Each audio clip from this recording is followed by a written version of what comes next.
Yes. Hello. How y'all doing? Welcome to the Accountable Love Podcast, where love means being accountable.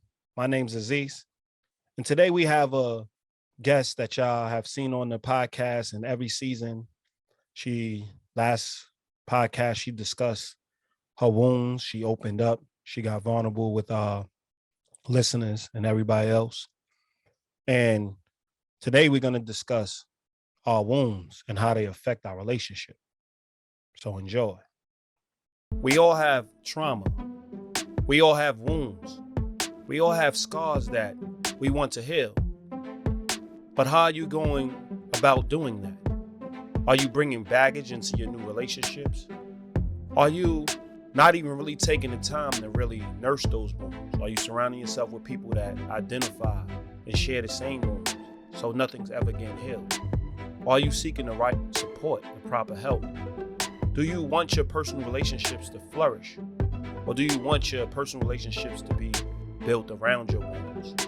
I want y'all to think about it. Today, Mahogany joins me to really discuss how wounds affect personal relationships. All right, enjoy.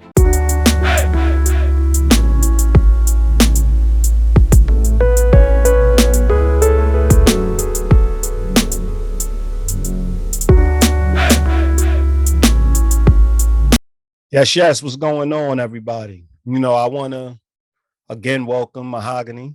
Thanks for, giving us your time. Absolutely. Yes. So as we talked about today, we're going to discuss how our wounds affect our relationships.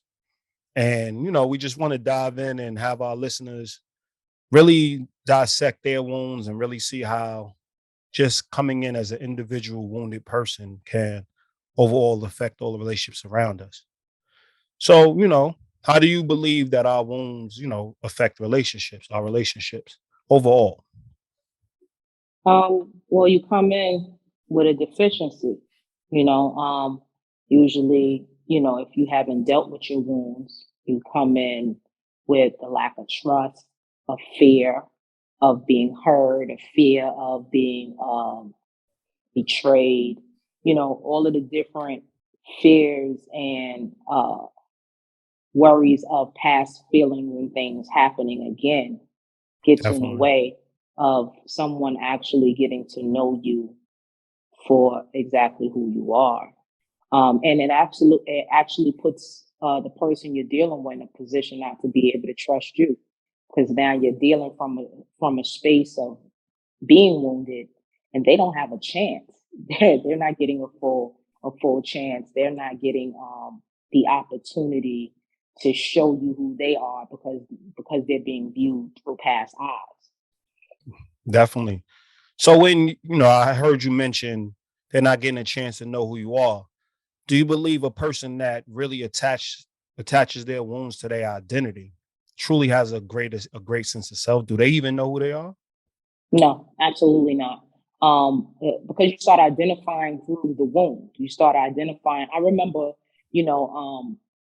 prior to me getting to where I am today, I remember a moment of believing that all of the things that people thought of me as in regard to like being violent and different things like that. I'm like, that's just who I am.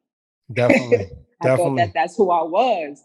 And it took, not only dealing with people who knew me prior to those wounds, but really getting a full sense of self to see that no, I was acting out of, uh, the things that hurt me. I was Definitely. responding via pain versus, really knowing how to articulate, what I was feeling.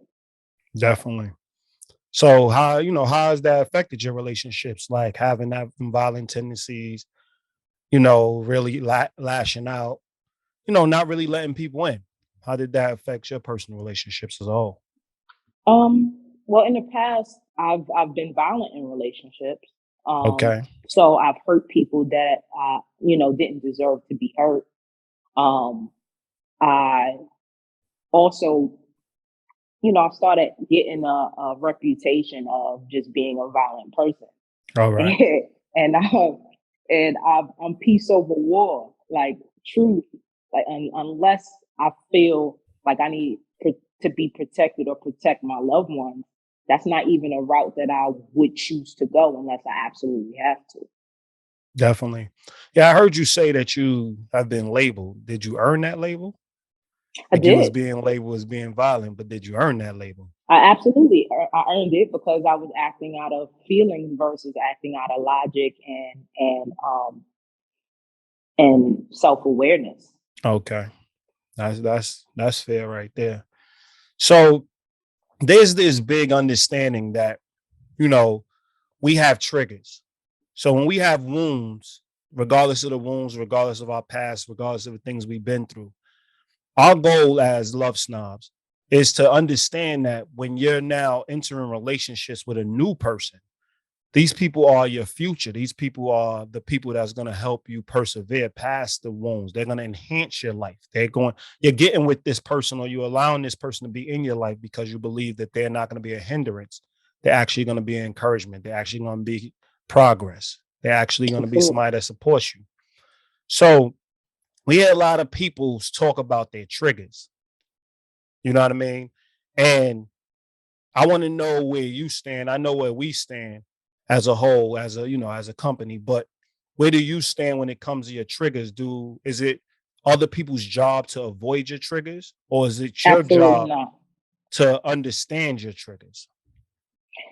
So my belief is that triggers come by way of soreness, right? Like Mm-hmm. if you were punched in the same spot over and over again, right? As soon as somebody goes to touch that spot, it triggers a response, whether it's jump, whether it's to hit back, it triggers a response, which Okay. means that that area isn't healed. That area still hurts, Yeah, that's a right? good analogy. So the way that I see it is that our triggers are there to identify that there is something there that needs to be dealt with, right? And other people can't heal us. We can only heal us. We Definitely. utilize outside sources to support us in our healing and to help us identify the areas which need to be healed, but the work needs to be done by way of us. So if we're not doing the work, and someone is experiencing us in a way that is not a positive experience, we need to be able to identify that and understand that it's some work that needs to be done. Now, do I believe that in times where you're not yet where you need to be healing wise, Mm-hmm. wound wise, that you're going to need grace at moments? Absolutely grace. But do I believe that someone is supposed to put themselves in a line of fire just because you're deciding that I went through something and this is hurting me? Hell no. Okay. So what I heard you mention grace. What does grace look like? Grace looks like somebody holding you accountable and giving you an opportunity to show different. Giving you the opportunity to show up for yourself, which by at the same time ends up being you showing up for them. Okay. So it doesn't mean stopping the conversation. It doesn't mean stopping, where the conversation is going. It doesn't mean biting their tongue. It just means that you have an understanding that that's a trigger, and you give them the time to process that trigger in real time. That's what you're saying. Absolutely. Like get a clear Absolutely. understanding. I don't think that running is a part of the process. Okay. Or stepping back from the heat. No, I think you have to face it head on. The only time that I've actually received any real insight on who I am and what I needed was by way of me actually facing the fire. Definitely. What's the So like we're having this discussion regarding, relationships and wounds. And now there's a variety of relationships. So with the love snobs and, love as a group journey, we only deal with relationships you choose. So parenting, you choose to become a parent. You know what I mean? You make that decision within the 9 months, and you make a decision to be friends, and you make a decision to be spouses. You don't make a decision to be family. You're born into family, right? So we really don't Mhm. touch on that because that's a whole different dynamic. Mhm. So when making these decisions, are you discussing your wounds before the commitment, or are you discussing your wounds after the commitment or during the commitment? When do you think that these wounds should be resolved within the relationship, before it becomes a commitment or during the commitment? I think prior to commitment. How can Okay. somebody commit to something they don't know what they're committing to? All right. So I believe in transparency. I believe in stating, like I still tell people about my violent past, even though it's not my present. They Definitely. need to know exactly who they're dealing with. You Hmm. know what I mean? Although that's not my reality right now, you know, they need to know exactly the ins and outs of who I've been, who I am, and who I would love to be, who I'm working towards being. Definitely. I agree with that 100%. I mean, you have to put everything out on the table. You have to give people choice. You have to give people informed choice. You know what I mean? And that's Hmm. what's missing from this idea of choice. You have to inform people. It's not just your choice to keep secrets. It's your choice to give people Exactly. choice to inform people. So when you're giving people that information and you're having these discussions, how do you go about having these discussions when you don't even know if this is a person you're going to commit to? You know, this is where the scary part happens, because you're giving people a piece of who you are. You're giving people your wounds. You're opening up. You're being vulnerable. And like you said, this should happen before the commitment, but you're not yet committed to anything. So you're giving these people your secrets. You're giving these people your heart. You're giving these people the things that you hold dear, and you're being very vulnerable. How do you discuss and have these discussions with people regarding being vulnerable before the commitment even takes place? Well, first off, I'm very transparent in my conversation in regard to my expectations as well. Okay. So early on, they know that not only am I going to be telling them a truth, my truth, I'm expecting to receive truths as well. You know what I mean? Definitely. So it's not just one sided, it's an exchange. Not to mention um the things that happened in my past, I've done the work. So I'm not worried about people knowing my past any longer. It's not a Okay. I, although it wasn't my greatest self. It's a Hmm. part of who I've been and who I've accepted, that that's who I was at the time. Definitely. So when I speak, I'm completely open with the fact that there's a possibility that others will know this, but I tell my own damn story, so it doesn't matter. Definitely. So you're getting ahead of the curve. But I'm more talking Absolutely. about, and you're doing the work now. Like, you did the work. Hmm. So now you're creating a program, a system where people are going to benefit because they're going to come to this system and understand their wounds. It's going to be a movement. It's going to be a change of mentality. Hmm. So when narrowing it down is just relationships, forget the individual at this point and actually using the individual to connect with others. How do you really show them the framework of really opening up to people that they may not have a long-term commitment with, that may reject them? How do you encourage them to do so? Because we know you did it, but how would you encourage them to do so?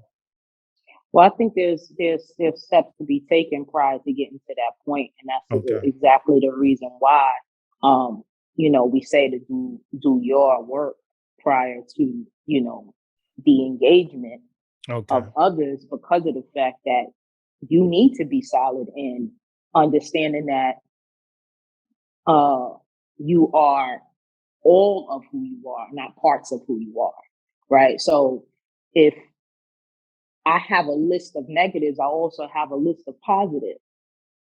So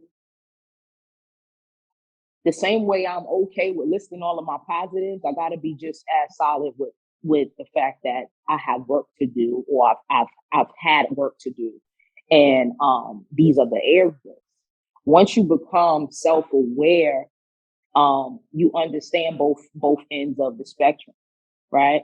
And Hmm. then after the self awareness, you need to be solid enough to and realistic enough with yourself to understand that you know um, these things are here, and in order for me to actually engage and connect with others, they need to know me, not parts of me, but all of me. So Definitely. it takes a level of self-acceptance to get to that point anyway. Definitely. Do you think that others is a big part of the process? Because what we can't Absolutely. see, that's what I'm saying, what we can't see, other people have to see and identify and bring to our attention, which that's why we say love is a group journey. So when we hear people discuss self-love, we obviously call it self-awareness, because you can't have love by yourself, because you don't Mhm. really know, you really don't know who you truly are until you're in the presence of people who understand who you are from an external Yeah, the component. reciprocation isn't an You know attendance what I yet. mean? So you need to have the self-awareness to actually surround yourself with people who are going to be honest with you, upfront with you, but going to have to share your core values, and they're going to share your destination. So how would you go about, would you encourage them to connect with people that share their wounds, like that have the similar wounds, or would you have them connect with people that actually have overcome those wounds? Overcome or always, because I mean, we want to be able to sharpen one another. Those are Hmm. the greatest relationships. The greatest relationships are the ones who can feed your spirit, can grow you, can help sharpen your tools, can though all of those things that I spoke about, those lists of greats and those list of needs help. How does someone who doesn't do the work themselves help you? Definitely. They're gonna give you excuses. You need people who are living in a space of I want to be greater around you in order for them to be able to not only identify but hold you accountable. And I realize that the only people around who are able to hold me accountable are those who are who are living accountable. Others, Definitely. like I've been around people who made excuses for me, and I'm telling them that's not an excuse about myself. Yeah, They just definitely. a little, you know what I mean? So it's like, yeah, you not necessarily on my wavelength because you're not gonna sharpen me. You're gonna give me crutches. I'm not Definitely. looking for crutches. I'm looking to stand up. So I think you use the key word. Like, that's what I was saying. There's people that identify with you, and there's Hmm. people that see you greater than your wounds, right? So like, Hmm. we're looking for people who identify, like, you've been hurt, I've been hurt too. So we're gonna just sit and talk about our hurt. Now they believe they're doing the work because they're opening up, they're talking to somebody who's actually identified and can identify with them. But then they're not really gonna discuss the people that, or have those discussions with the people who haven't had those wounds, but they're in good health. So they're the destination these people want to get back to. You get what I'm Uh, saying? Whereas they don't really identify with you, but they're like, no, we're gonna get you to where we are.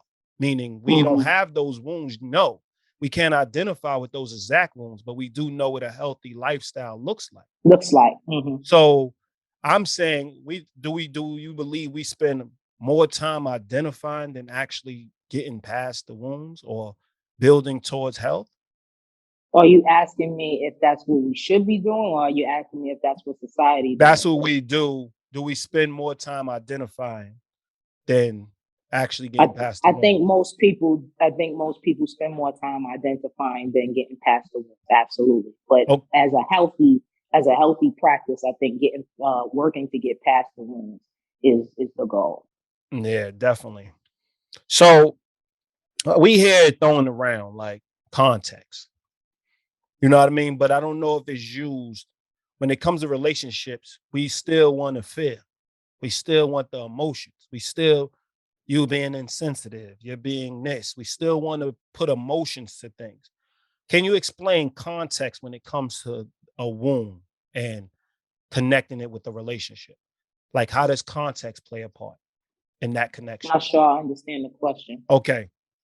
So what I'm saying is, we understand context, right? Context Hmm. is present, what's going on in the moment, separating your past experience and just really narrowing in on what's being said and who you're talking to. How does Hmm. context play a part in getting past the wound and identifying with people within that relationship? That also goes back to when I was saying triggers. It also goes back to Hmm. saying where you're watching a movie, and which would probably be a trigger, but a person has an opinion that's opposite of yours. And dealing with your wound? You know what I mean? How do you have the discussion based on context and not just the emotion and the pain of the wound?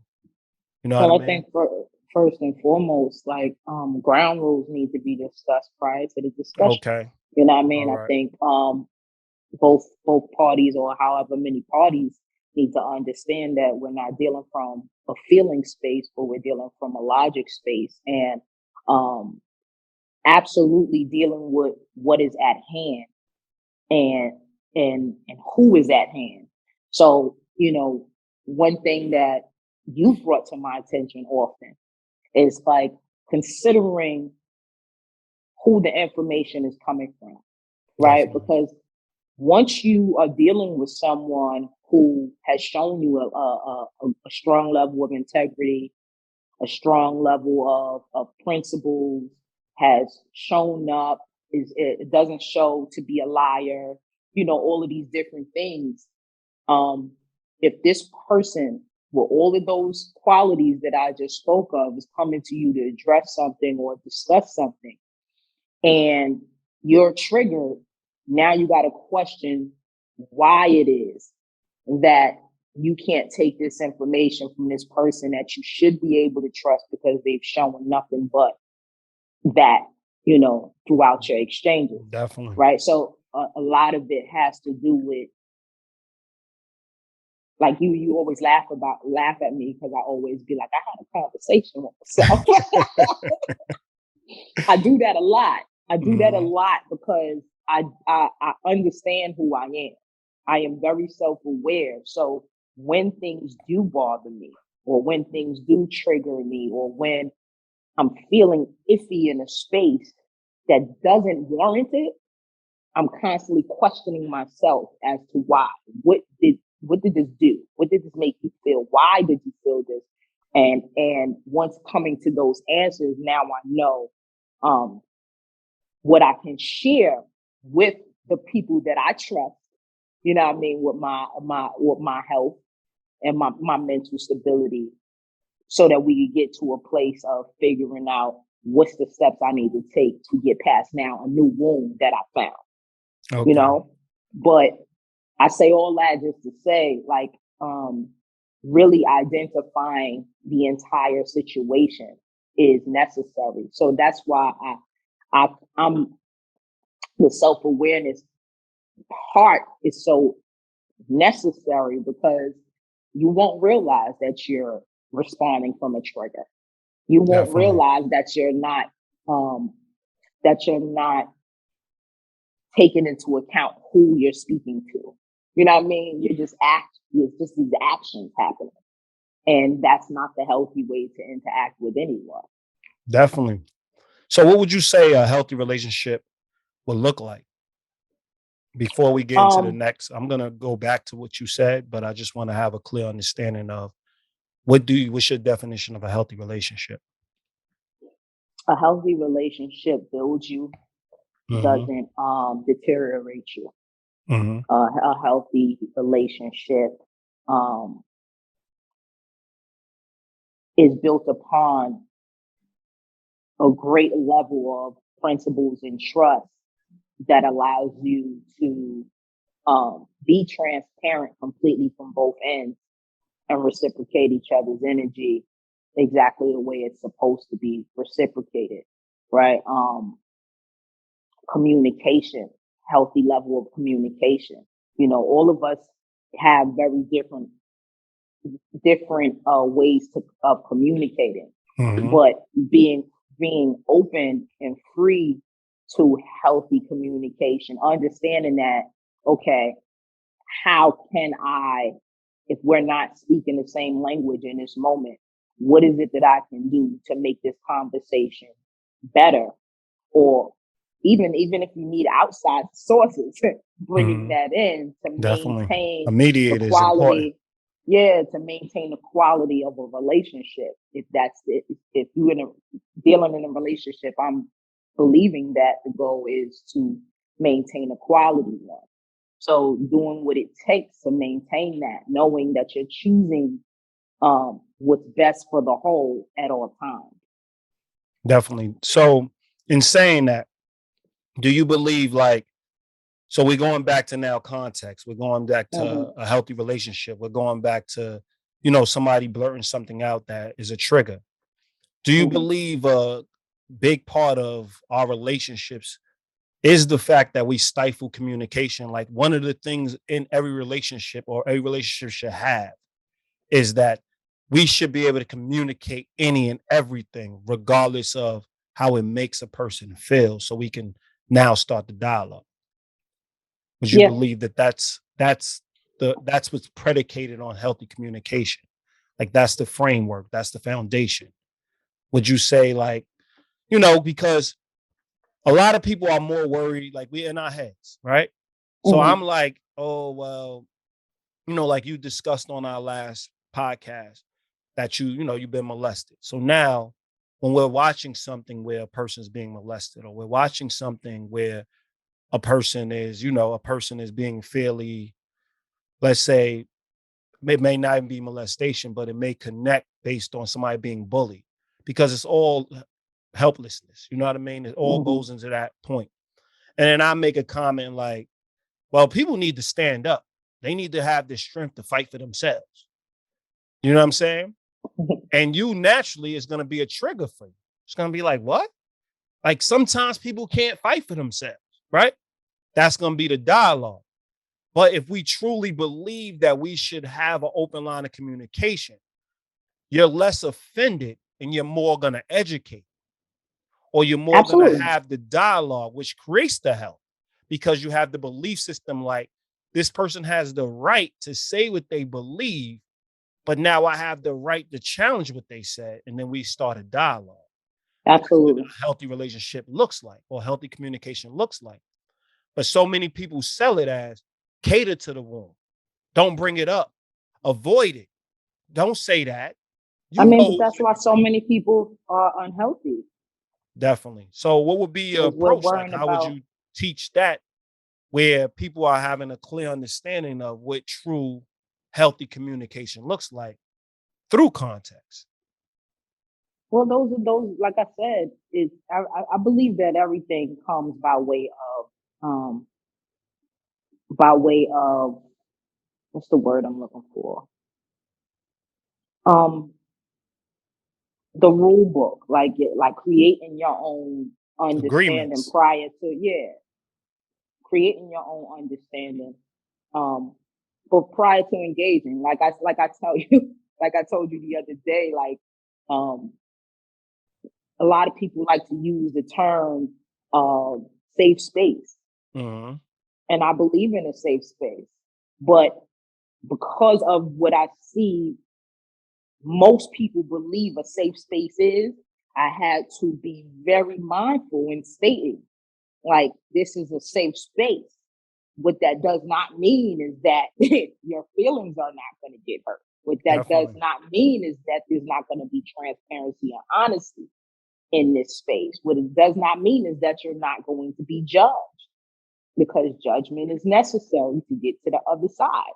So when you speak of that, that's what I come to. I come to the drawing out exactly what this looks like going forward. Everybody's agreeing that this is what we're doing going forward, so that we can hold each other accountable for this is how things roll within, a healthy relationship going forward. This is what we're doing. You know what I mean? I actually saw a video I thought was pretty cool. I might have sent it to you on TikTok. This girl was joking with her boyfriend. It was like a prank. So she put the camera on and she was like talking to him crazy.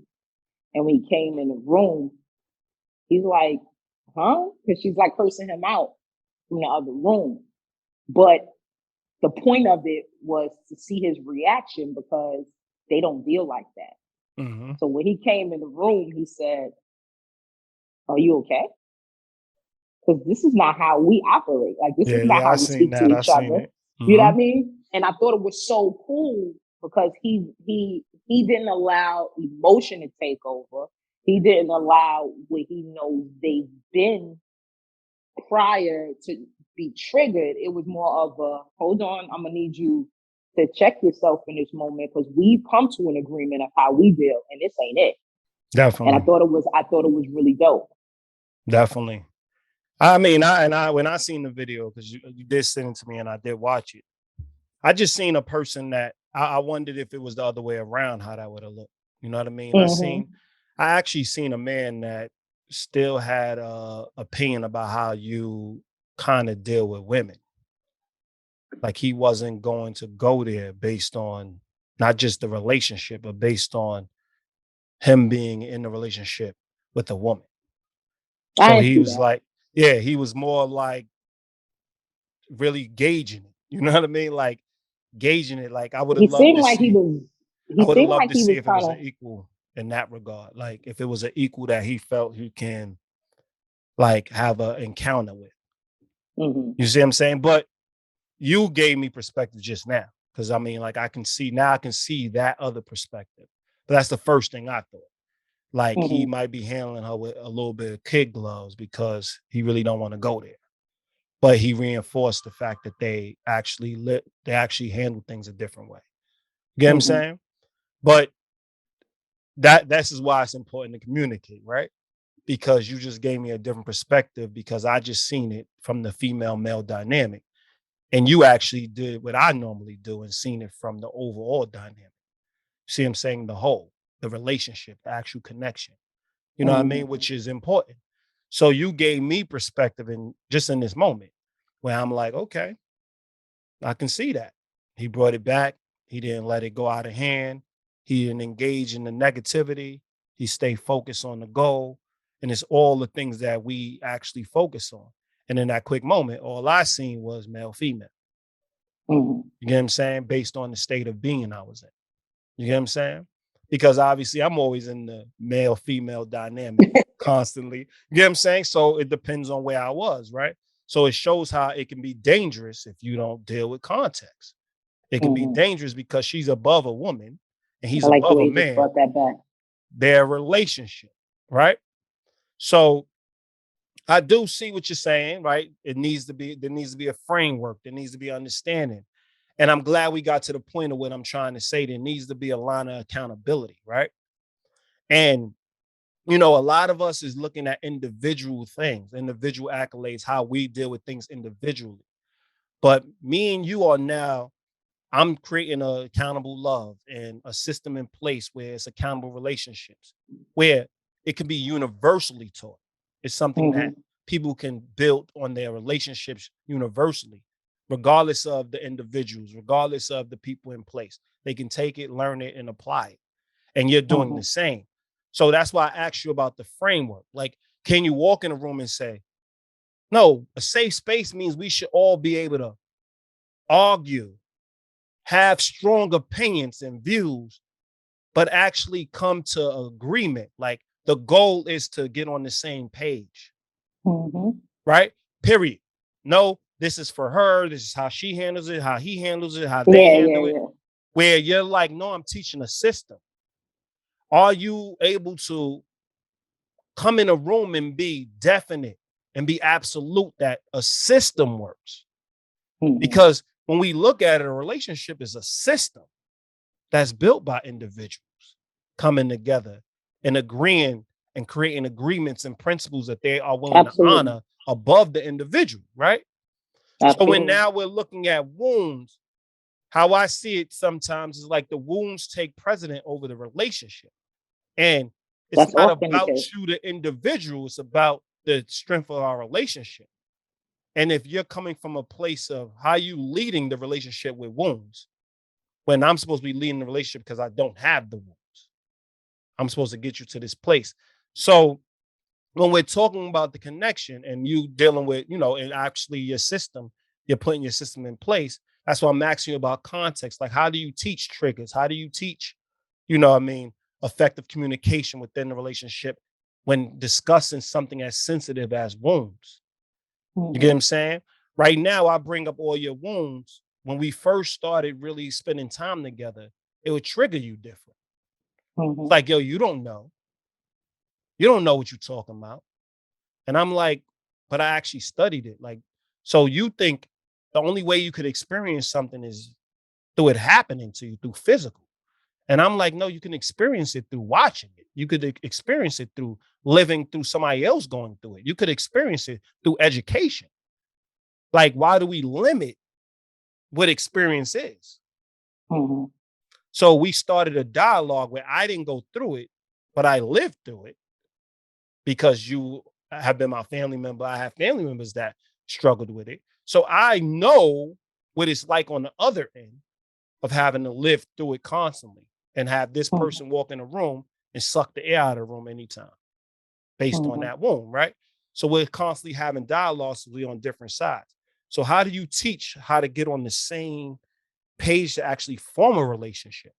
What would you say would be something that you can teach that's universal on getting on the same page when entering a relationship when both people have perspectives about a wound and you're trying to come together? Well, all of that is in the paperwork. That's not stuff that I'm speaking about just yet. Okay. Okay. That's So you're not still stuff I'm trying to speaking. figure it out. You're still trying to put everything together and make sure the Yeah, system is The in place. framework has to be in place, and then I actually have to, trademark it before I start going deep into the details of it. Okay. I can respect that. I can respect that. But I'm saying from your experience, how did you go about, like, now that you're in a place where you're healing Mm-hmm. and the other people, like you've been in a place where you weren't healed, how did that show up different? Where now you're connecting with people. How did it show up? How did it show up differently? Mm-hmm. You mean like? I mean more positively. How did you progress positively when Oh, connecting now? I didn't know what happiness was Okay. back then. I was exhausted. Every moment was being on a defense. Every moment was protecting self. Every moment was protecting self. And what Mm-hmm. happens, that's survival mode. What happens Definitely. when you're in that space is every man for themselves, which is what we're seeing, Constantly. universally right now. Mm-hmm. It's exhausting. It's a very skewed focus, right? So your glass half empty versus glass half full all the time. Mm-hmm. So you're never going to get the outcome that you say that you desire in life from that space. Because, Definitely. we're in a space now where people are finally identifying and understanding that they have the power to create their reality. Your mind, whatever you focus the most attention on, can create the outcome of your desire, right? Mm-hmm. We're there, but so many people are still not understanding that they have to get control of their negatives and positives in order to be able to live their desired outcome. So long story short, like my life was going in like this hamster wheel. It was like, and nobody would know it because the unless you're healthy, you're looking through unhealthy eyes. So all you see is the Definitely. accolades. You see that I am accomplishing things, right? You Definitely. see she's accomplishing things. She's doing this. She shines when she comes in a room. It all looks really, really pretty. But I am unhappy. I am 100% toxic. Like everybody around me at one point, I remember getting to a place before I knew I had the tools. I was already for years trying to get to a place of truly healing. I just didn't know how. So I would put my own little things together. Like I started going around. I gave my children, I gave my friends, my family members, like everybody, an opportunity to like tell me things about myself. Okay. And I remember the constant was that I was hard to speak to and intimidating. Okay. Right. Mm-hmm. And for me, I'm like, y'all weak. That ain't what it is, right? In my In your head in mind. the beginning, yeah, it was like, why are you? I'm a human being. Like, why are you intimidated by me? I am not, like I said, having self-awareness and having an understanding of the whole. I was deleting certain details from my reality. My Definitely. reality is I'm a world champion fighter. Mm-hmm. My reality is I'm known to have a quick trigger and will hit anybody on the whim. So Definitely. when somebody is telling you that you're intimidating to talk to, they can't tell you things because they're worried about your response. It's a valid point. Definitely.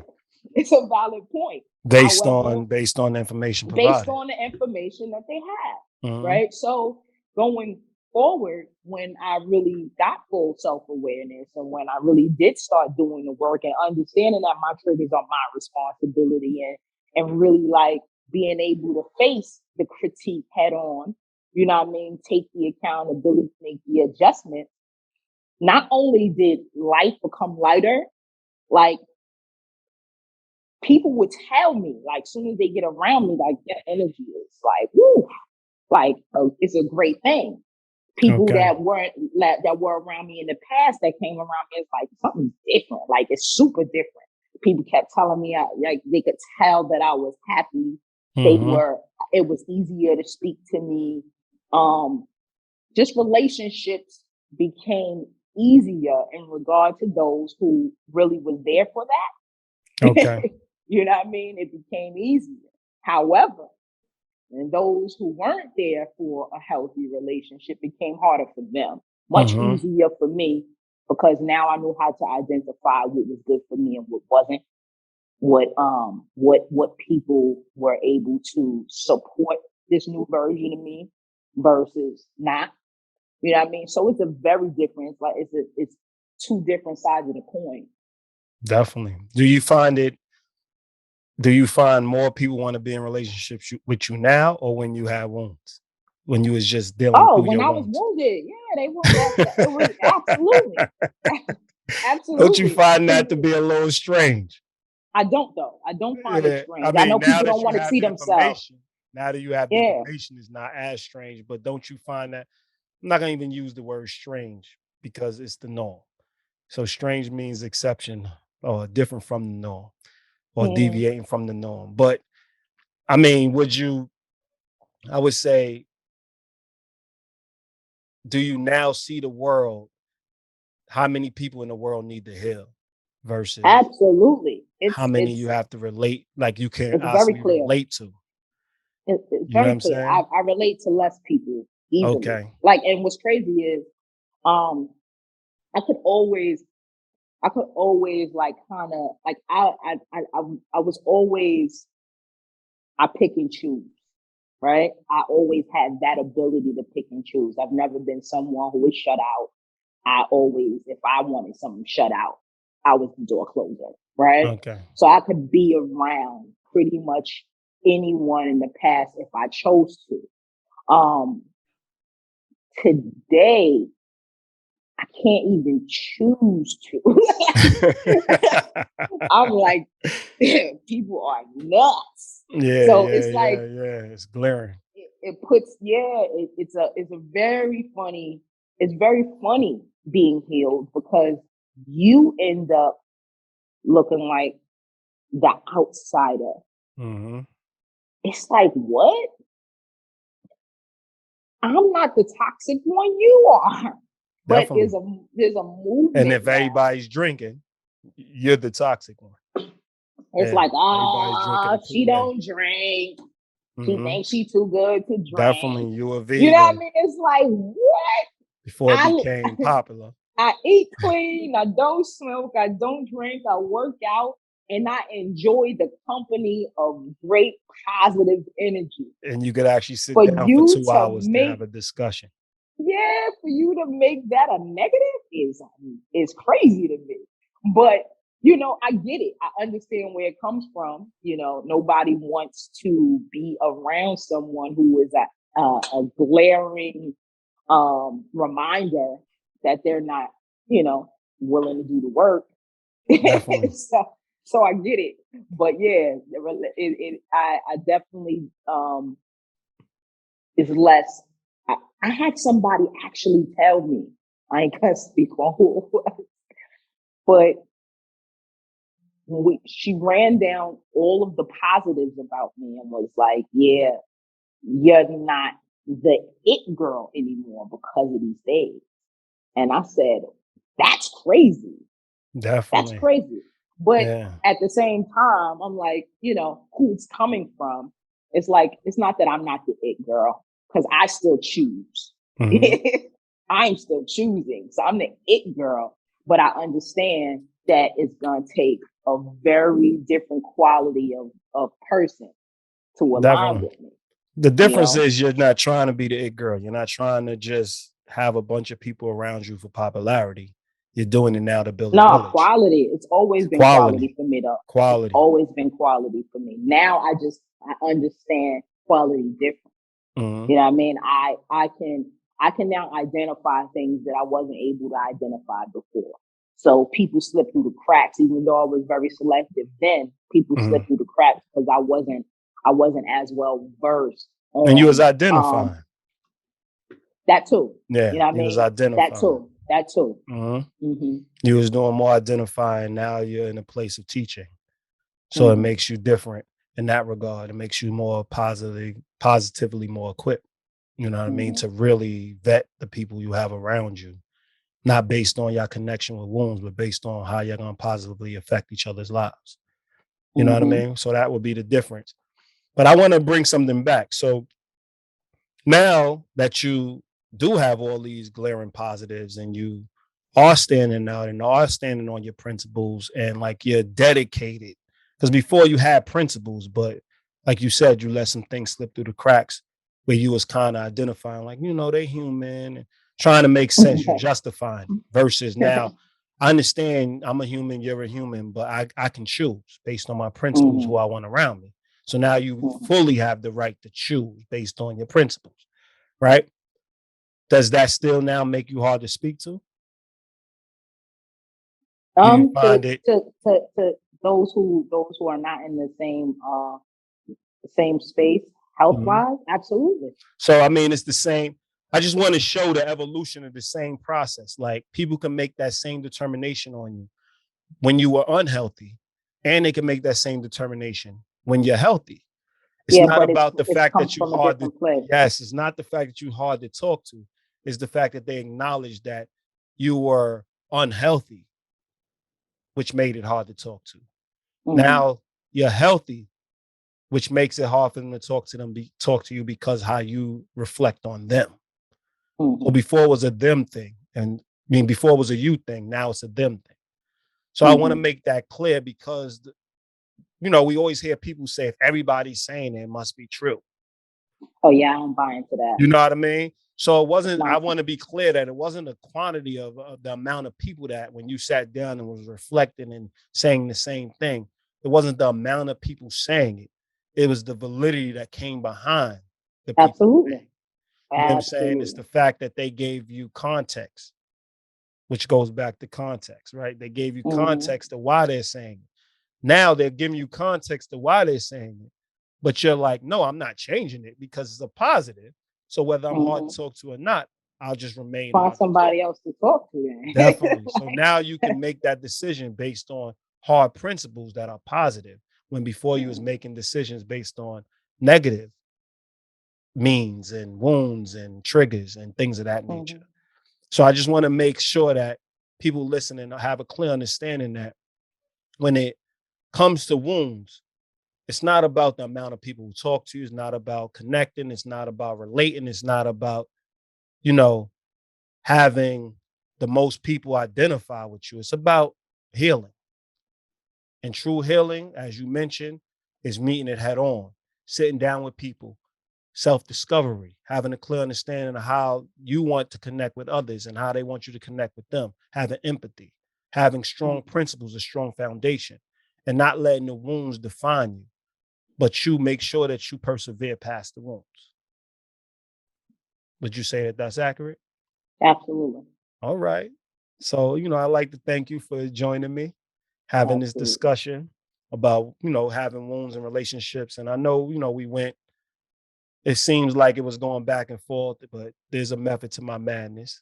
No. You know what I mean? I see it when it's happening. Yeah, there's a method to my madness. I really want people to get the psychological standpoint from it and not just have this be a podcast about two people just having dialogue, but I want people to really take the time to think about what's being said and think about the unconscious thoughts behind those things.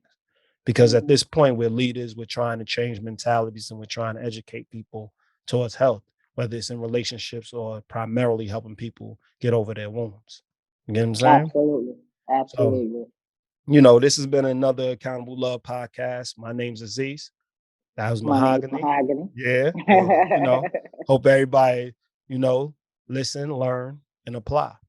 All right, enjoy.